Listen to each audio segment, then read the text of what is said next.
Olá pessoal, tudo bom? Eu me chamo Kleber, tenho 53 anos, sou casado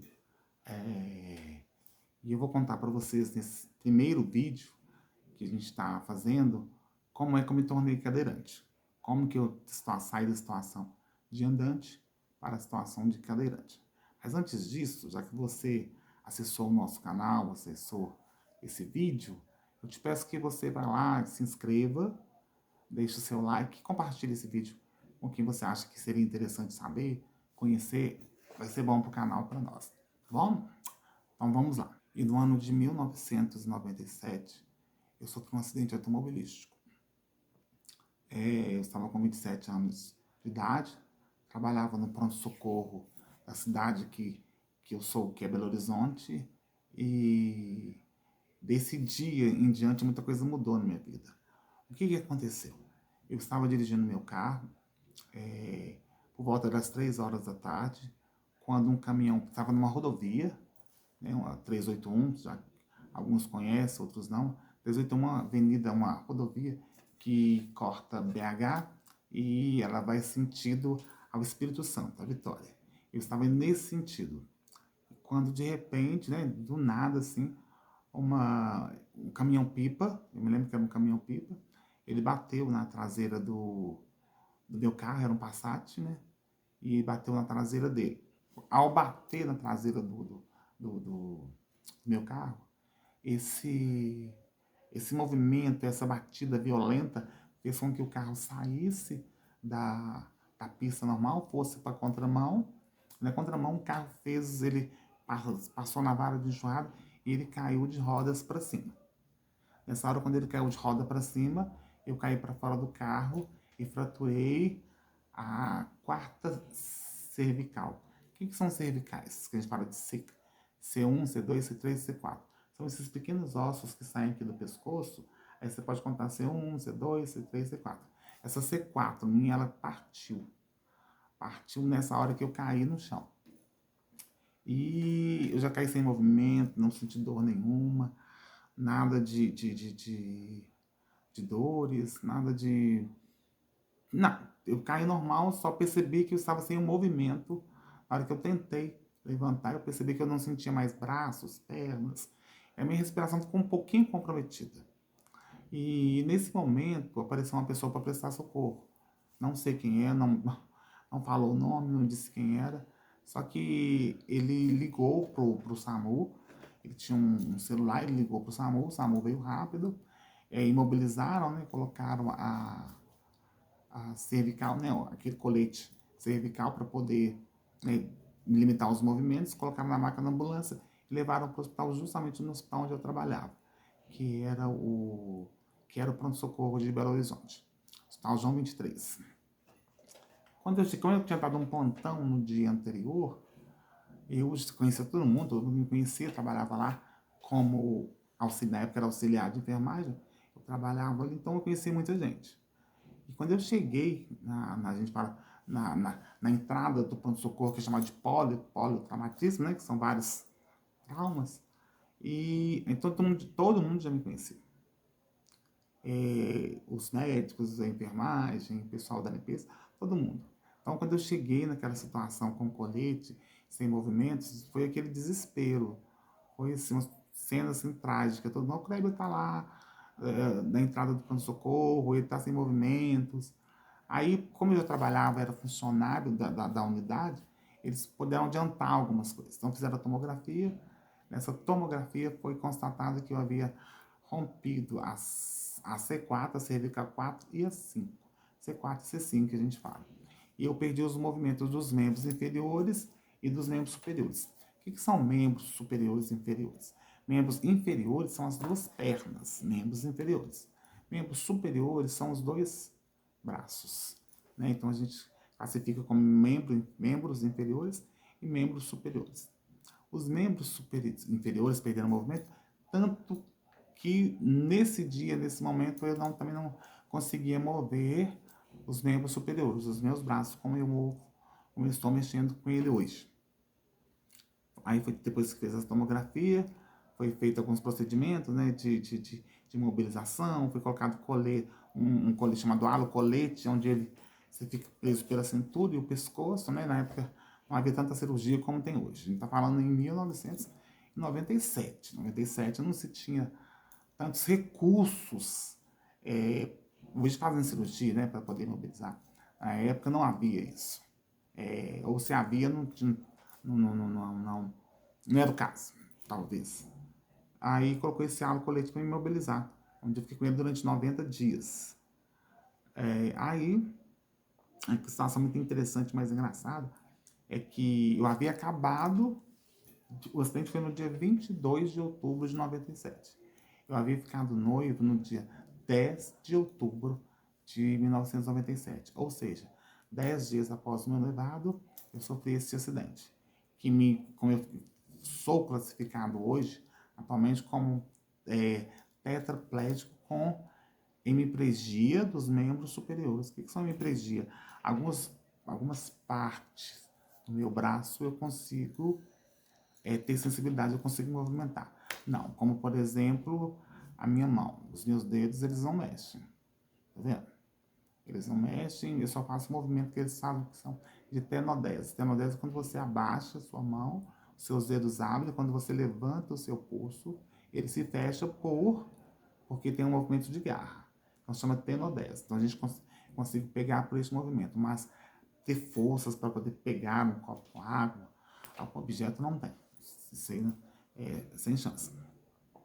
E nessa hora, quando eu voltei da tomografia, quem me deu a primeira vez a notícia foi um médico chamado Marco Aurélio. Marco Aurélio trabalhava com ele no João de Três. Vou citar o nome que vocês não vão saber quem é, isso aí tem tanto tempo. Se eu estiver assistindo, vai ser até bom. Mas Marco Aurélio chegou perto de mim, eu estava deitado numa maca esticada, e Marco Aurélio chegou perto de mim e virou e falou assim: Kleber, você tá bem? Eu falei: eu tô preocupado com o que aconteceu. Ele disse assim: olha, a notícia não é boa, não é nada agradável. Ele falou assim, aí começou a chorar. Chorar compulsivamente. Como ele estava em cima de mim para poder conversar comigo, e eu naquela posição, olhando só para o teto, né, estava preso na maca, sem poder movimentar o pescoço para os lados, ele me disse o seguinte: Kleber, eu até brinquei com ele nessa hora. Falei: Marco Aurélio, tira um pouco o seu rosto de cima do meu, porque você está chorando e está caindo lágrimas em cima de mim, está me causando um mal-estar. E eu falei assim: você vai brincar numa hora dessa? Ele disse: não estou brincando, estou falando sério. Ele disse o seguinte: você fraturou a C4, você não tem movimento mais do pescoço para baixo, e para complicar mais ainda, a sua cervical, quando ela quebrou a C4, ela virou uma navalha e ela dissecou a sua medula, ela partiu a sua medula. Porque às vezes, o que acontece às vezes?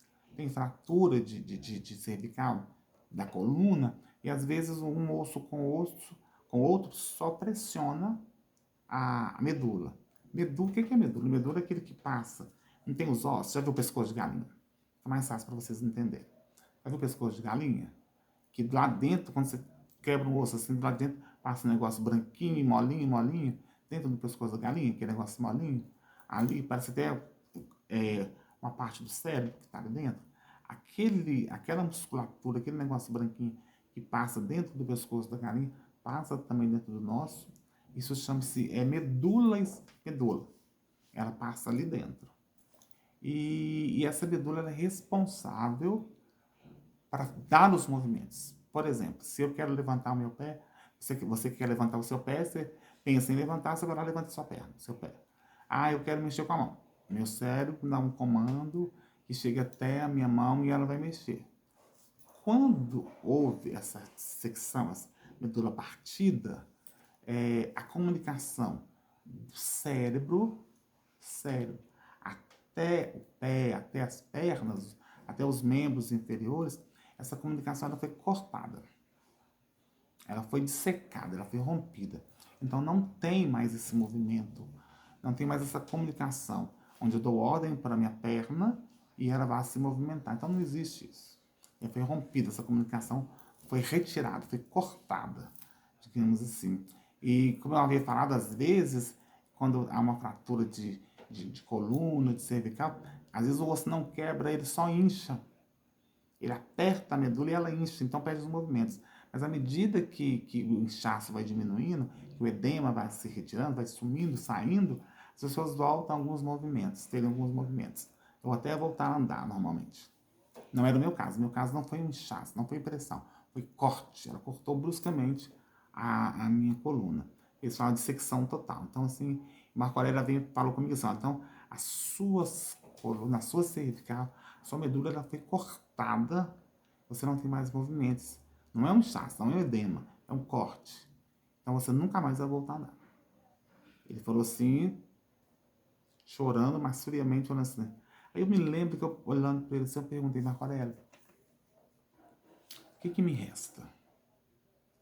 E ele falou para mim o seguinte, Kleber, só te resta a vida. Só a vida. Eu me lembro que eu virei para ele e falei assim, eu tenho vida? É porque eu preciso para continuar. É porque eu preciso para não parar. É porque eu preciso para não sucumbir diante de uma situação dessas. As pessoas às vezes me perguntam assim, Kleber, o acidente foi ruim? Eu falei que o acidente foi ruim, eu não senti dor, não senti problema nenhum de dor, de arranhados, de quebrar, né, fisicamente, de quebrar pernas, braços, tirando com exceção da medula, aparentemente não tinha nada. Aparentemente eu estava assim, perfeito, sem sentir os movimentos, mas assim, sem um cortezinho, aparentemente. Eu digo que o acidente não foi ruim. O ruim foi o que vem depois do acidente. Após o acidente, que a sua vida ela é mudada bruscamente, ela é mudada assim, drasticamente. Um dia você anda, no outro dia você não anda. Em um dia você está de pé caminhando, no outro dia você está numa cadeira de rodas. Isso não. É tudo muito rápido para ser processado. Só que eu sabia que nessa hora eu não teria muito tempo para poder me lastimar, lamentar o que havia acontecido. Não havia tempo para mim poder parar naquele momento e pensar assim, olha, minha vida acabou, eu estou destruído, não vou fazer mais nada, agora é o fim. Não. Eu agi da seguinte forma. Estou numa cadeira de rodas, só me restou a vida, é o que eu preciso para continuar. Daqui para frente eu vou ver a vida, passar pela vida, viver de uma outra forma. Não mais andante, mas sim como cadeirante. Eu me lembro que na primeira noite em que eu estava internado ainda, né? Eles colocaram a cadeira de rodas na minha cama, porque no outro dia eu tinha que sentar nela para treinar algumas coisas. Eu tive que fazer isso. E eu me lembro que eu passei a noite toda olhando para aquela cadeira, a princípio rejeitando, né? Não é uma situação agradável. Eu estava vendo.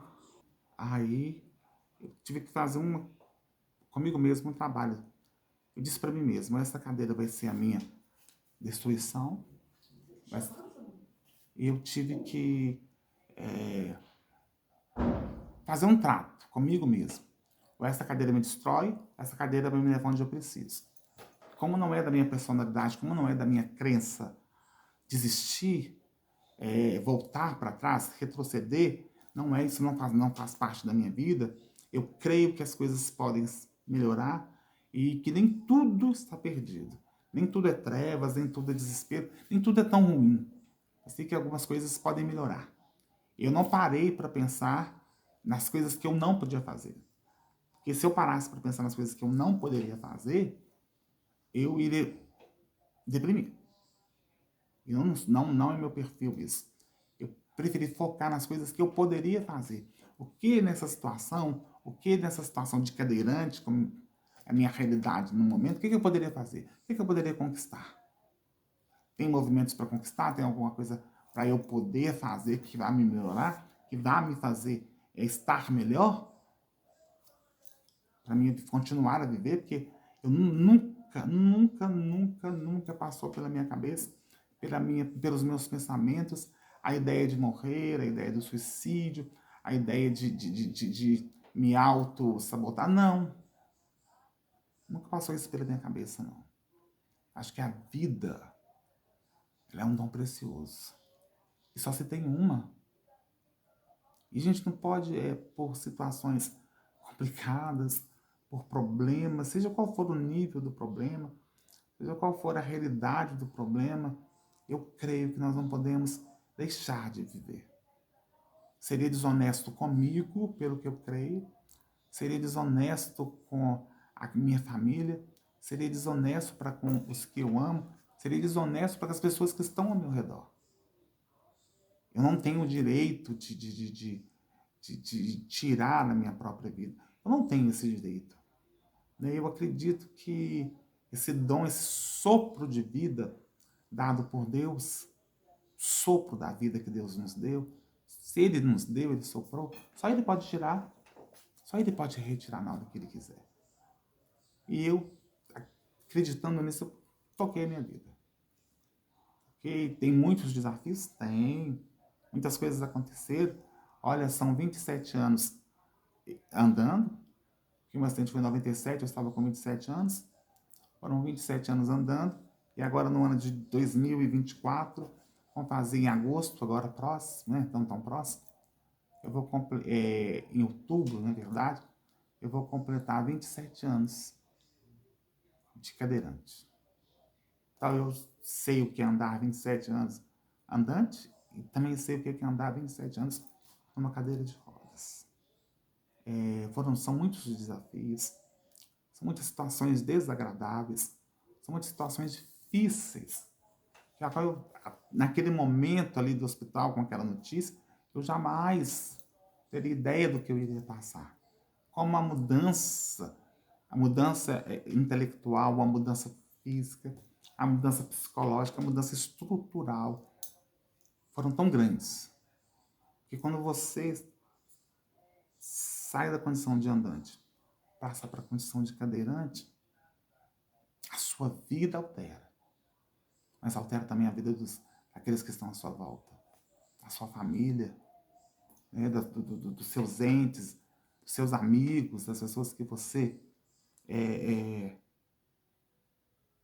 convive. Eu me lembro muito bem que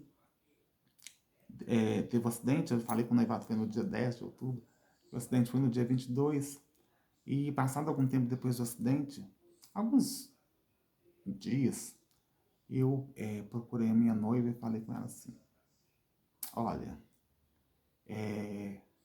você não planejou casar com um cadeirante, com um deficiente físico. Os nossos planos, os nossos sonhos eram para uma situação de um casal comum, comandante. Agora mudou bruscamente, eu estou agora numa situação cadeirante. Então, eu falei para ela, eu liberei ela. Você não é obrigada a ficar comigo, você não é obrigada a me acompanhar, você não é obrigada por pena, por dó, seja qual for o sentimento de comiseração, você não é obrigada a ficar comigo, eu estou te liberando para isso. E ela disse uma frase muito interessante, ela disse assim, nós começamos e nós vamos continuar juntos, até onde Deus permitiu. E já são quase 27 anos, estamos juntos nessa peleja até hoje. Não é fácil, não é uma situação confortável, não é uma situação boa. Eu não desejo isso para ninguém, mas as coisas acontecem a gente querer às vezes. E tudo tem um propósito, um motivo. E eu posso dizer que nesse primeiro vídeo aqui, nós temos muitas coisas para conversar ainda, para analisar, para discutirmos, para conversarmos, para mostrarmos, para vivermos, muitas outras coisas. Eu espero que você tenha gostado desse primeiro vídeo, né, onde eu contei o que aconteceu, as coisas que aconteceram. E nessa noite aí, na primeira noite do acidente, aconteceu uma experiência muito, muito interessante. Mas isso eu vou falar no outro vídeo depois, a gente compartilhar. Mas por enquanto é isso. Espero que você tenha gostado desse conteúdo, se tenha gostado desse vídeo. Se você gostou, chegou até o final, até agora eu te peço, se inscreva no canal, inscreva no canal, deixa o seu like, compartilhe esse vídeo com pessoas que você acha que seria interessante para ouvir, para saber. Esse vídeo não é só para cadeirante, não é só para família de cadeirante, para as pessoas também que têm o interesse, o cuidado de saber como é a vida de um cadeirante. Como que é a situação, o cotidiano, como que ele passa o seu dia, como que ele vive durante o seu dia. Olha, são muitos desafios. Mas eu espero que você tenha gostado. E um beijo no coração. Até o próximo vídeo. Tá bom?